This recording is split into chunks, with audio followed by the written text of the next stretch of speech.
ఇక్కడ పంచభూతాలు మనస్సు మీద ఆధారపడి ఉన్నాయి అని.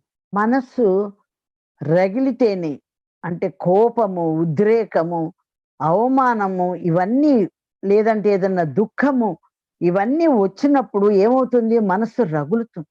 పంచభూతాల్లో అగ్ని అనేది మనస్సు రగిలితేనే శరీరంలో అగ్ని పుడుతుంది. మనస్సు నుంచే కన్నీరు. బాధ వేసినప్పుడు చేసినప్పుడు మరి కన్నీరు అంటే నీరు. మనస్సు నుంచి అది గనక బాధపడకపోతే కన్నీరు రాదుగా. దుఃఖపడకపోతే మరి కన్నీరు రాదుగా. మనస్సు ప్రేరణే గాలి.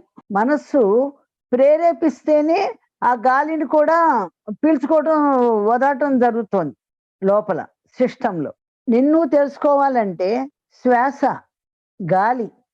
నువ్వు ధ్యానం చేయాలంటే నువ్వు ఇప్పుడు ధ్యానం చేయాలి అనుకున్నావు. ఎవరో చెప్పారు, ఇదిగో ఇట్లా ఈ నొప్పులు తగ్గుతాయి, ఆరోగ్యం బాగుంటుంది, పిరమిడ్లో ఇట్లా ధ్యానం చెప్తున్నారు, వెళ్ళొద్దామని ఎవరో చెప్పారు.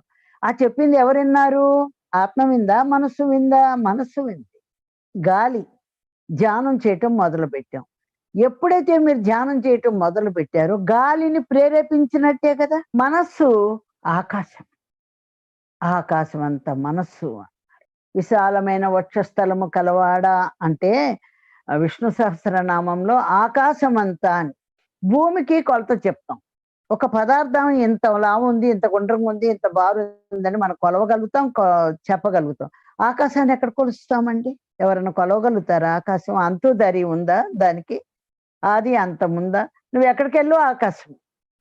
ఆకాశంలో ఇవన్నీ ఉన్నాయి తప్ప ఆకాశాన్ని నువ్వు కొలవలేవు, శూన్యాన్ని నువ్వు మనం కొలవలేము. అలాంటి ఆకాశం మనస్సు.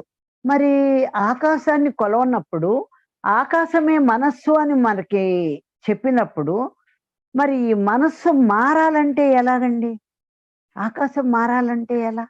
ఆకాశం మారుతుందా? ఆకాశంలో మబ్బులు ఉన్నాయి, ఆకాశంలో గ్రహాలు ఉన్నాయి, ఆకాశంలో నక్షత్రాలు ఉన్నాయి. ఆకాశం ఎక్కడ మారుతుంది? అలాంటప్పుడు మనస్సు ఎలా మారుతుంది? మనస్సు మారదండి. అసలు సమస్య లేదు. మనసు మారే సమస్య లేదు. పైగా అది సామాన్యమా ఏంటది మనసు మారటం అంటే? ఇప్పుడు అర్థమైంది కదండి, మనసు ఆకాశం అంతటిదని. ఒక్కసారి ఆకాశం అంత మనస్సును మనలో ఎలా నిబిడీకృతమైంది అనుకుంటే ఎంత ఆశ్చర్యం వేస్తుంది.